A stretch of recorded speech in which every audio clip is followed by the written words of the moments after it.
Good afternoon, everybody, and welcome to this webinar on Best Practice Incident Management in TOPdesk. My name is Hannah. I'm a Service Management for TOPdesk, and I'll be your guide through this webinar today. But before we get started, I just wanted to draw your attention to the GoToWebinar panel on the right-hand side of your screen. If you use the small arrow, you can expand this window and interact with us. You can ask us questions, leave us comments, and we do encourage you to get in touch with us, and we'll answer your questions as we go along. We also have a dedicated slot at the end for questions that we can share with the rest of the group as well. There's also one or two places where the webinar is interactive, and we encourage you to leave responses to this interaction in this panel as well, and you'll see what I'm talking about as we go on. So, Best Practice Incident Management in TOPdesk. Now, this webinar is really perfect for any of you listening who have already implemented TOPdesk and incident management, and maybe you're looking for a bit of a refresher of the best practice and to see some things that we recommend. It's also perfect if you've just started implementing incident management in TOPdesk to give you an idea of the big picture and how everything fits together. Even if you haven't implemented this in TOPdesk before, it's still a really good way to have an insight into how the module works, but do bear in mind that we are going to jump through functionality quite quickly and through concepts quite quickly. So when you are setting this up with your TOPdesk consultant, don't worry, everything will go a lot slower and you will go through everything in all detail. So, incident management in TOPdesk is done primarily through the call management module. And when we go to organizations, we often see this module has a variety of different names, such as maybe job management, ticket management, incidents, work orders, request management. Whatever you want to call this module is up to you. What we're going to be talking about today is just the incident management process within this module and how you can manage your incidents. Sometimes there is a bit of confusion, though, between incidents and other processes within service management, so I just wanted to take a second to describe the difference between incidents and other things within TOPdesk. Incidents we like to think of as firefighting. So imagine you've got your firefighter's helmet on and you're putting out a fire. Essentially, anything that breaks, anything that goes wrong, anything that stops your users or your customers from working or interrupts their service is an incident, and you want to restore that service to them as quickly as you possibly can. Now, this is different to service requests. Now, service requests you might still do in the same module of TOPdesk as incident management. However, the process might be slightly different because a service request is a predefined request that the user can make where nothing's broken, nothing's gone wrong, you're just fulfilling a request for them. This is different, again, from problems. Now, when you're doing problem management, you've really got your detective's hat on here because you're looking for the root cause of things going wrong, you're doing analysis, you're trying to stop them from happening again, you're being much more proactive than you are for incident management. So again, a different process, and not to be confused. Changes as well are something slightly different. I like to think change, you've got your builder's hat on for that because you're really introducing a change into your system, your network, the way that you do things, so you're building something new. We'll be focusing on incident management, as I said, and this is the best practice process that we believe at TOPdesk will help you manage your incidents. It's a bit of a hybrid between well-known best practice methodologies such as ITIL and our own experience that we've gathered from going to different organizations and seeing the best way to manage incidents that is both comprehensive and simple as well. So what we're going to do now is we're going to work through each and every step of this process and discuss functionality for each stage that can help support that step. Starting off with the identification of an instance, and it doesn't really matter how you identify your instance, to be honest. It might be an operator notices something is broken, it might be the end user notices something, it might be it's auto-detected by some discovery tool. However it's identified, the next crucial step to take is the logging of it in the TOPdesk system. We do often get asked, what is the recommended approach for incident logging? And we always say the best way to log your instance, ideally, is through the portal, i.e. the user logging the incident themselves. Now, you might have a portal a little bit like this, and the whole idea behind incident logging in this way is that you take them on this journey through your service catalog in the portal. They can then go through to a corresponding form and fill out that form with the information that you need to solve that incident, capturing data. This isn't the only way, of course, that incidents can come in. You will notice things coming in through email, through telephone. There'll be walk-ins to the self-service desk as well. And all of these methods are ways, of course, that your call can be logged. We use the entry field in TOPdesk, which is highlighted on the right-hand side, to identify how this incident has been logged. And a common question, again, we hear for a best practice approach as well, not only which one is preferred, but should there be any that we reject completely? Should we say switch off email communication? Should we switch off telephone communication and try and direct all communication through the portal? And what we say to that is, okay, yes, that is an option, but there are some things that you do want to remain switched on, especially telephone and walk-ins.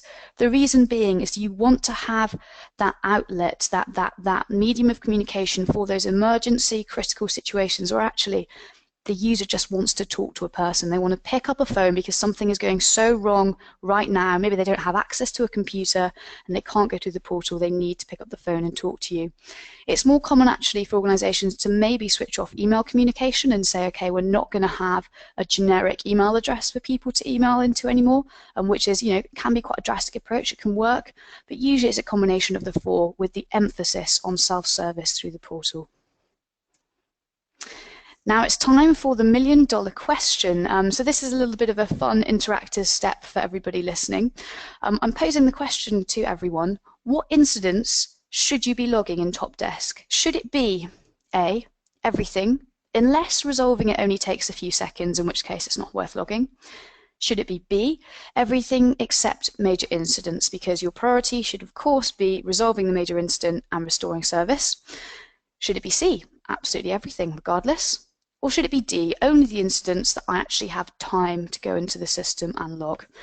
So if you have an idea which it should be, A, B, C, or D, please add it to the comment box on the right-hand side, and my lovely assistant Amy, who's sitting next to me, is going to tally them all up, and we'll see which was the most popular answer, and we'll come back to this at the end and answer this for sure. So moving on in our process, after you have logged your incident in TOPdesk, you then move on to the categorization of that incident. And the whole point really of categorization is to recognize, differentiate, and understand what that incident is about. We use two tiers of categorization, which you can see on the right-hand side, category and subcategory. And again, the reason for doing this is essentially so you can report sufficiently on your instance, so you can use these categories to drive, okay, what's going wrong the most often?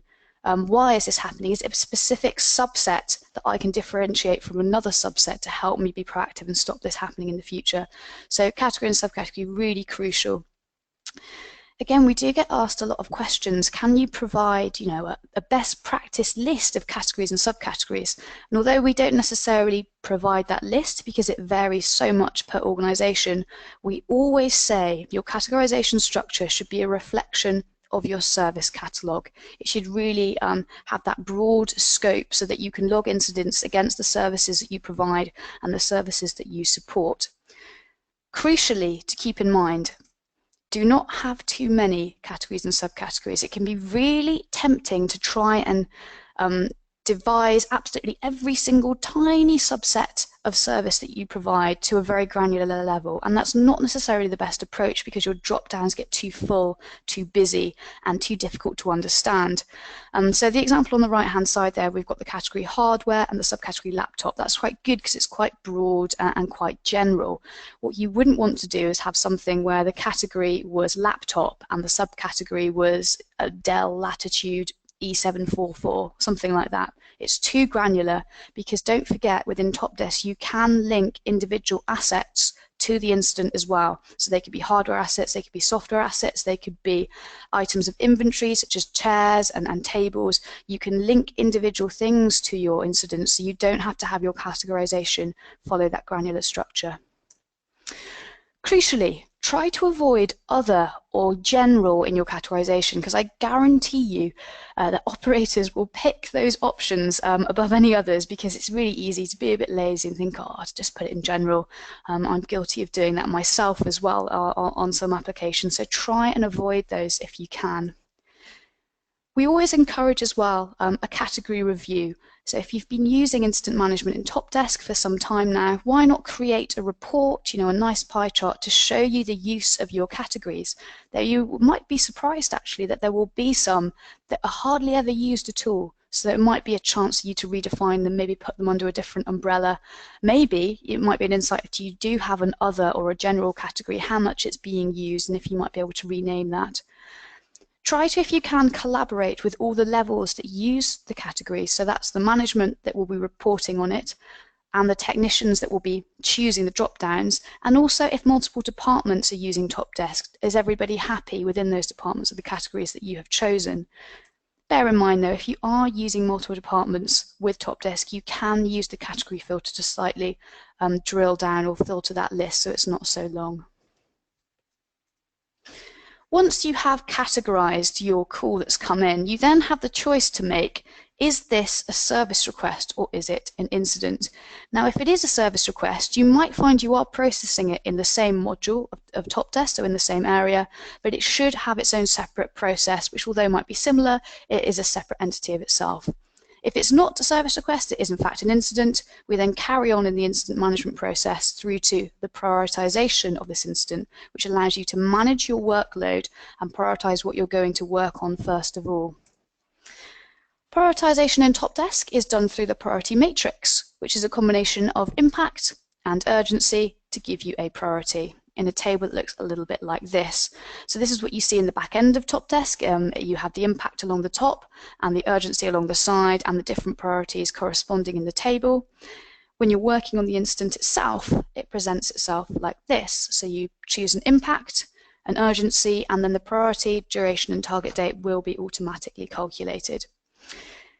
Again, what's the best practice approach for these drop-downs for this impact and urgency? And we always recommend around this to avoid generic terms such as high, medium, and low for impact or urgency, because they're not explanatory enough. They're unambiguous and they leave room for grey areas or error. And we really want to use this priority matrix to generate consistency.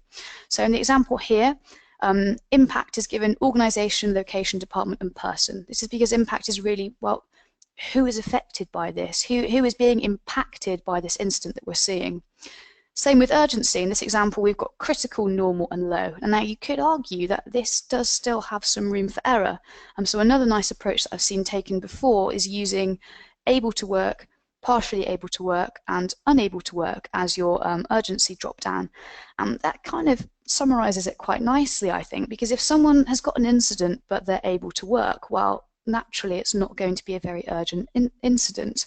Whereas if the incident is such that they cannot work at all and the service is stopped and maybe the business is losing money as a result, well then the urgency naturally will be much higher. Another example of the priority matrix, this is for an MSP, so an external support provider. They actually use our SLA and contract management module, so they're able to split the priority matrix another level. And I just really like the examples that they've got here of impact. So we've got whole company affected, site affected, department affected, and one user affected. And urgency, they've actually split it into their services. So is it a core business service? Is it a support service? Or is it a non-urgent service? Another way of doing it to bring that clarity to your priority matrix.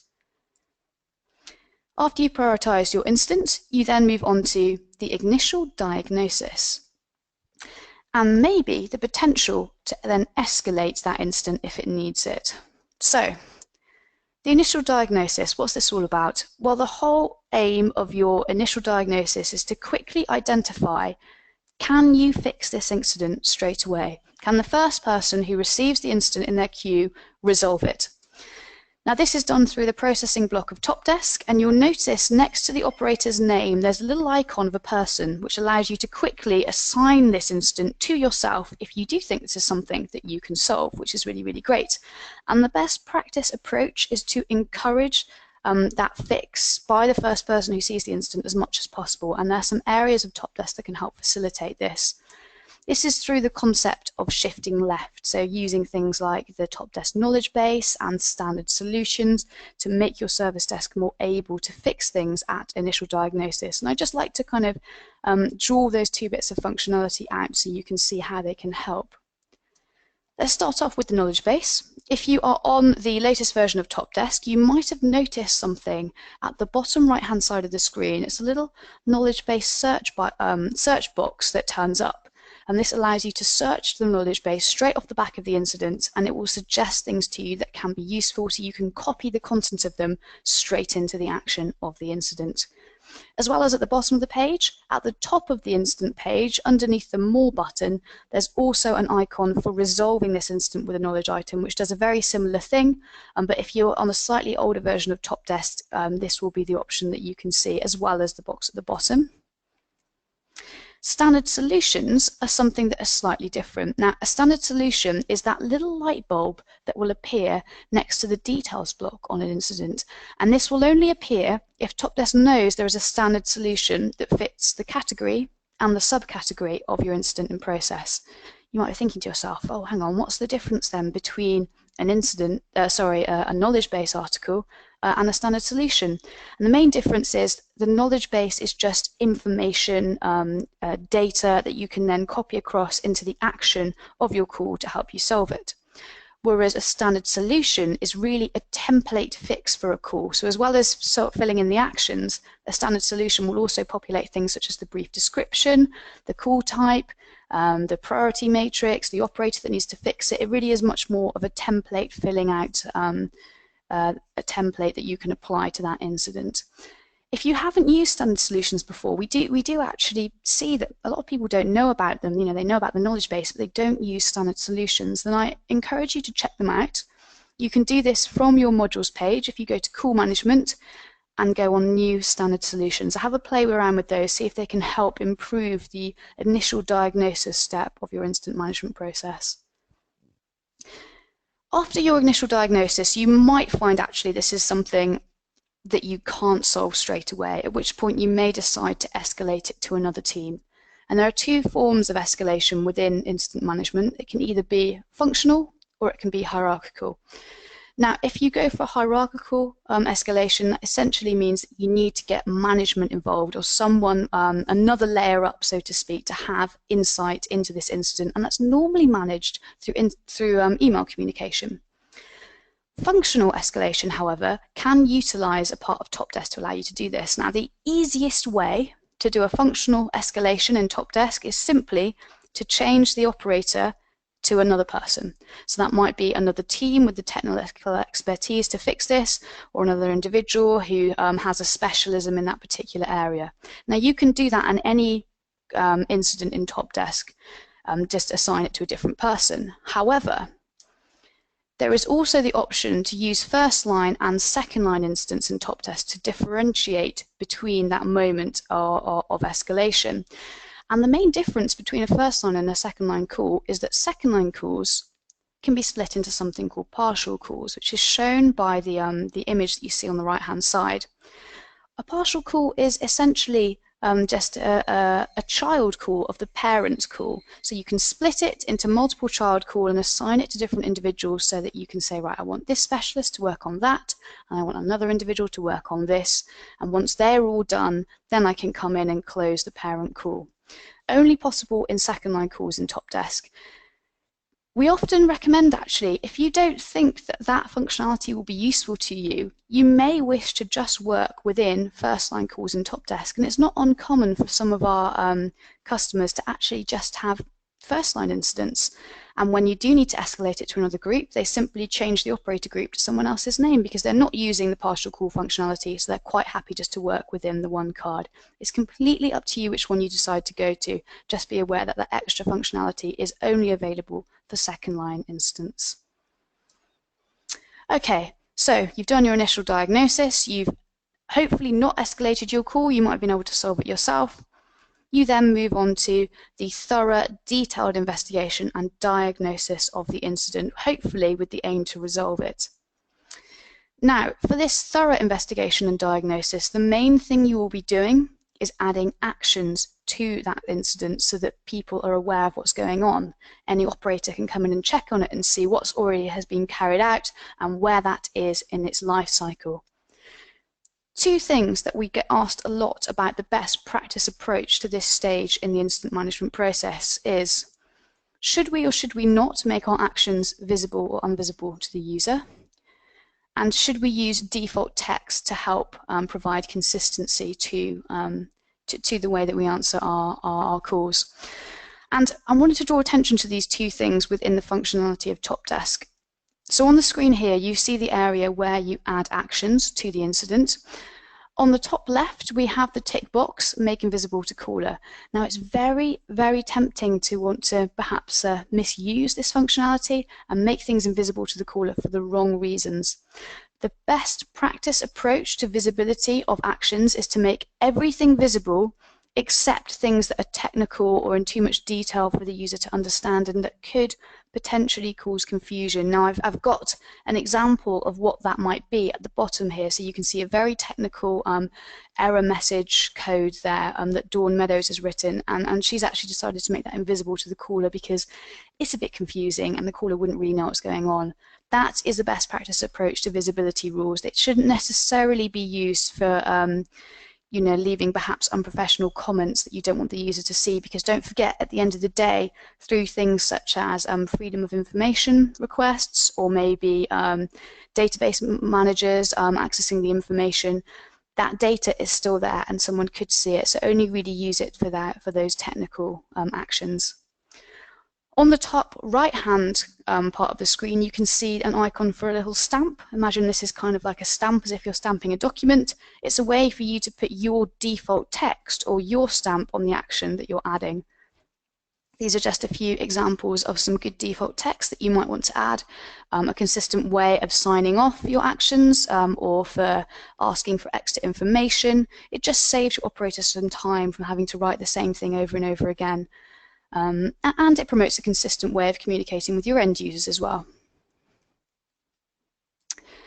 As well as adding actions throughout the course of the investigation, we expect your operators to also change the status as they go along. Now, this is crucial so that anybody else looking at a queue of instance can see the current state or the current life cycle of that instance. Never forget as well that at this point in the process, your aim is just to restore the service for the end user. So you're not using the actions to try and do some detailed investigation as to, oh, why exactly does this keep going wrong? And oh, this is the third time the Wi-Fi's dropped this month. I want to figure out why.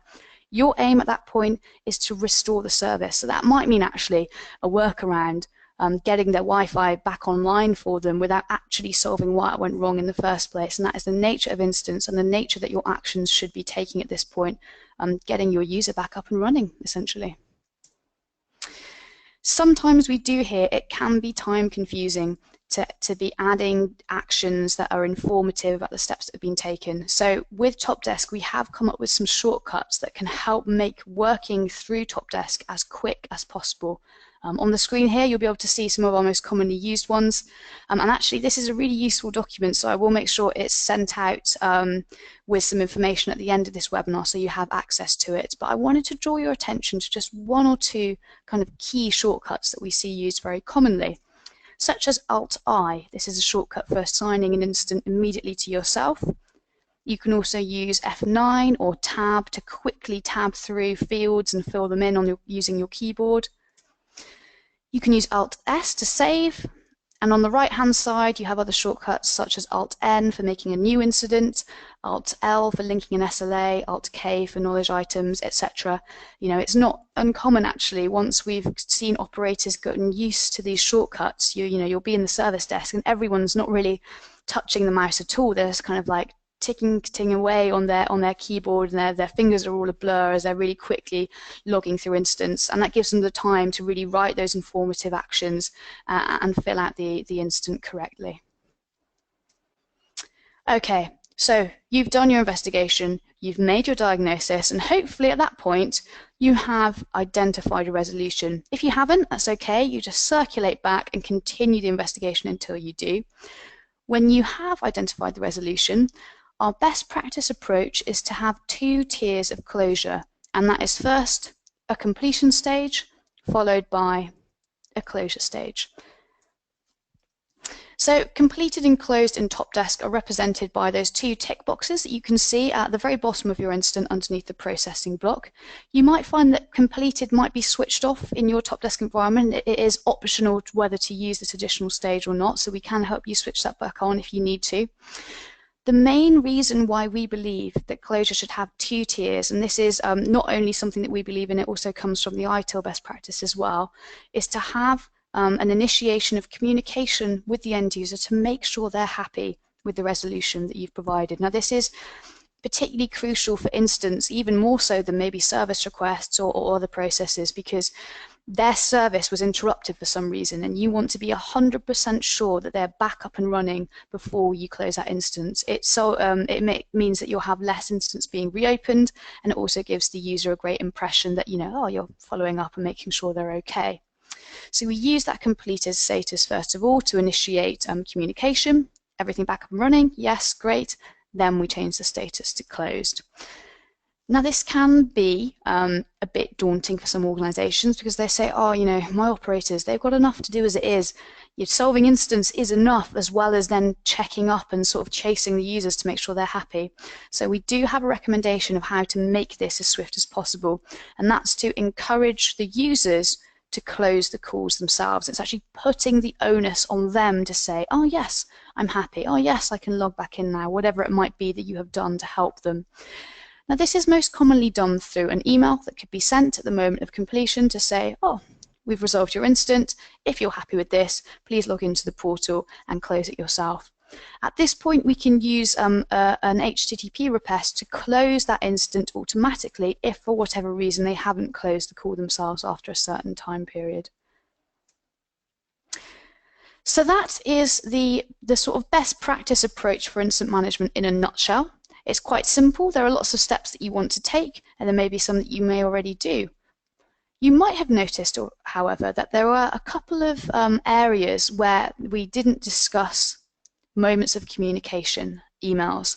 And the best practice approach that we recommend for communication throughout the incident management process is to keep it as simple as possible and to not bombard your users with emails every time there is a change on the instance. So every time the status changes or every time you add an action, it's really to kind of keep it quite simple for them, really. There are a few top tips, though, that we want to kind of leave you with. And one of them is to make sure that your emails look pretty. I know it's a kind of a bit of an informal way of saying it, but to the end user who might not have much interaction with the service desk, if they receive an attractive, professional email in their inbox, even if it doesn't say very much, it makes a very good impression of your department and of the support you provide. So do take advantage of that HTML functionality in the TOPdesk emails. Maybe get your communications team involved to really draft a nice moment of communication or nice email for your user. I actually saw a really nice example quite recently where an organization had made a little mascot for their service desk, and each of the emails that they sent out, they had the little mascot in the email kind of saying, oh, you've registered your call with the service desk, the little mascot's here to tell you all about it. It was just a nice thing, really, a nice way of using the emails. Bear in mind as well that not all emails need a trigger. When we're first implementing incident management in TOPdesk, there's this, often organizations really want automation to the highest degree, and they want every single email to be triggered automatically by something in TOPdesk. So whenever a field is changed, whenever amount of time has elapsed. And actually, not only does this bombard the user, but there are a lot of emails that you might decide to send on a case-by-case basis. So instead of being automatically sent on a trigger, we would advise to put these in a context menu of TOPdesk. I wanted to show you actually a few examples of really nice context menu emails that we've seen at organizations, and a really good use of this functionality. Now the context menu, as a reminder, are those three little dots that you see next to fields in TOPdesk. It means that there's basically information behind that field. Now on the top hand left of the screen, you can see the context menu for the caller's name, and in that menu towards the bottom there are three sections with a little envelope icon. The envelope icon represents the fact that this is an email. One of those emails is a caller satisfaction inquiry.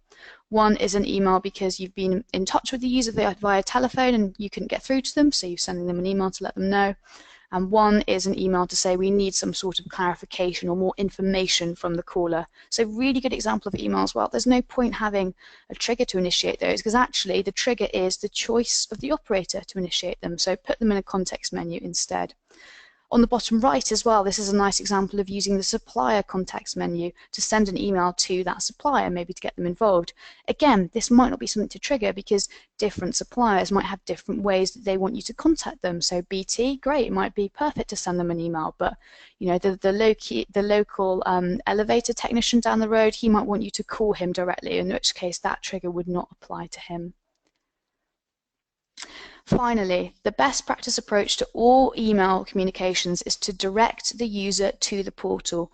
And we can do that by having the content quite minimal, and that might seem like a contradiction. Oh, how am I going to make them look, you know, really pretty attractive emails with HTML if they're quite minimal? Well, we don't mean just to say to have like plain text minimal, but really that you're not giving too much information away in the email itself. So is there a need to tell the user the target date or the priority or the category and subcategory in that email? Why not say, oh, your instance has been logged. For more information, please check out our portal where you can leave comments for us and get in touch with us at any time. And you know, and that can be a big, nice, easy to click button within that email as well that will take them straight to their instance in the portal. So minimal content, but it still looks good.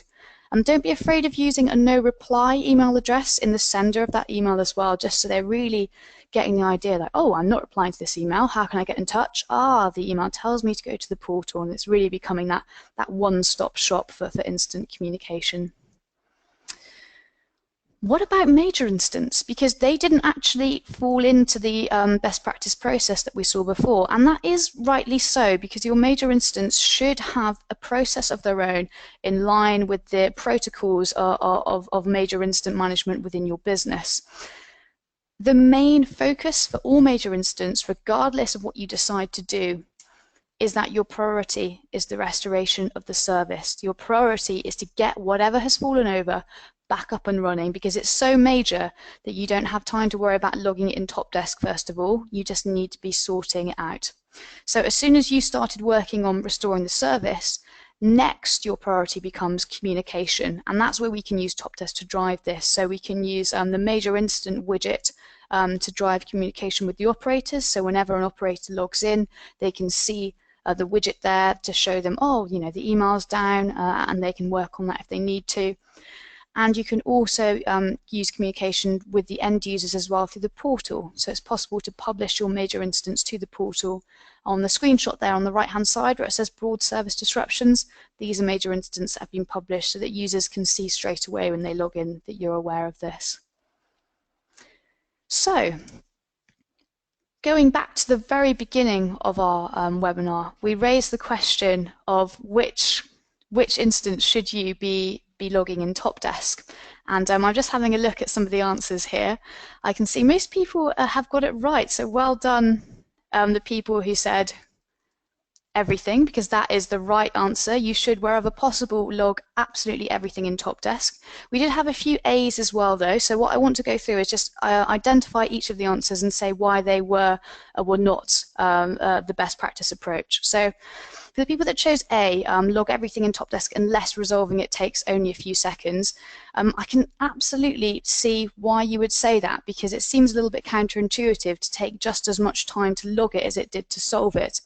The reason why we say to log everything in TOPdesk is because it gives an overview of what your service desk is doing and what they're working on. Even if it does take a minimal amount of time, if that time adds up over the weeks, over the months, over the years, you're getting an overview of, okay, oh, what are the things that only are taking a few seconds? Is there a way we can maybe introduce a self-help element to that? So crucial to even log those things, even if they're quick, and use things such as standard solutions to make it even quicker. So maybe it even actually only takes 2 clicks to log that instant in TOPdesk.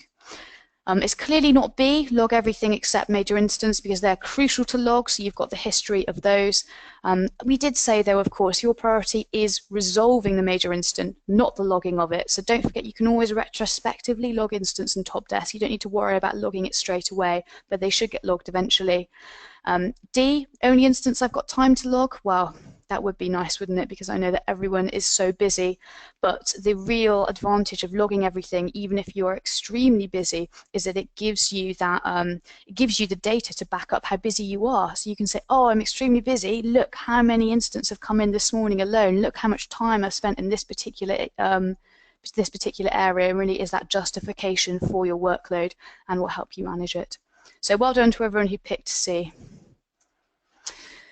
So what's the take-home message from this? Because there are a lot of best practice methodologies out there and a lot of different opinions on what to do and how to do it. The thing that I want to leave you with today is that you want to keep it as simple as you possibly can for managing your instance. You might find that some of the things we talked about today will be too much, and you don't want to do every single thing that we've discussed or every step. You might just want to take away one thing, maybe implementing a two-tiered stage of closure, maybe rethinking the way that you do your priority matrix. We're not saying that you have to follow it to the letter. As with all best practices, it's a framework. So take the bits that will work for your organization, and hopefully it will make your incident management process a little bit smoother and get the service restored for your users a little bit quicker. So thank you very much for listening. Bear with me a few moments. I'm just going to look at some of the questions that have been come through as we go along. Okay, so one of them says, do the keyboard shortcuts work on the previous versions of TOPdesk? I'm just checking on that one actually. I think they do work, but I think in the older version of TOPdesk they're slightly different. So there might not be quite the extent of all of the ones that you've seen in that infographic that we had before. It might be a few smaller ones. I'm pretty sure Control S, the shortcut to save, will work, and a few of the other crucial ones. It might be worth trying out the ones if you are on an older version of TOPdesk and see what works and what doesn't. Certainly for the new version of TOPdesk 6 they do. Another question that we have got is, so someone's asked, what if you close a call and the user replies saying that the problem still exists? Does the call reopen automatically? Well, that's pretty much up to you, and you can configure your TOPdesk to do whatever option that you want. The whole point of having two tiers of closure, completed and closed, is so hopefully that problem doesn't occur, and because you're not really ever closing the call unless either enough time has passed that the user hasn't got in contact and enough time has passed that it shouldn't be an issue anymore, or if it was still an issue, you'd only picked completed, in which case they'd contacted you and then you just change the status back to in progress, so you don't actually close it. We can ask TOPdesk to automatically reopen things if they reply to it, or we can tell it to instead log a brand new instance. And it is up to you really to decide which of those options to choose. However, I would recommend that if you've given them the two stages, you've given them a chance to complete it, and they've said that they're happy or they haven't responded, and then you close it after a certain amount of time, say 5 working days, then if they haven't got in touch with you, I would say log a new instance for them, because it might be that it is a brand new problem and actually the answer wasn't the one that you put in the first place, or it might be the case that you want to log a new instance anyway because enough time has passed that you're going to actually log this with somebody else, and you can even decide that on a case-by-case basis as well. Okay, time for one more question. Someone's asked about the visibility to the caller tick box. Is it possible to have that as a default? You can choose actually whether that is defaultly ticked or unticked, but that setting is on an individual operator basis. As default in TOPdesk, it comes, I think, as standard unticked, so everything will be visible. However, there's a button in TOPdesk on the top right, which is a little person with a cog, and if you click on that, you can change your own settings to make your default either visible or invisible. Again, we recommend everything to be visible. And if you did want to promote the other way within your organization, it would be for every individual login that you'd have to go in and ask your user to change that, or use the copy operator profile function in TOPdesk to copy that across. Okay, I think we're actually running out of time, which is a little bit sad because it's such a big topic and we really could go on talking for a while. So what I'm going to do is going to wrap up the webinar for now, but I have got a list of all of the questions here that we haven't answered yet, so we will be in contact with you to make sure you get an answer for those. If there was anything as well that sparked your imagination or your intrigue and you want to know more about, don't hesitate to email me, or perhaps organise a Dr. TOPdesk session or some consultancy. We're really here to support you with your incident management process, and if you require help from us at any time. But in the meantime, I'd like to thank you all very much for listening, and looking forward to welcoming you back to another one of our webinars in the future.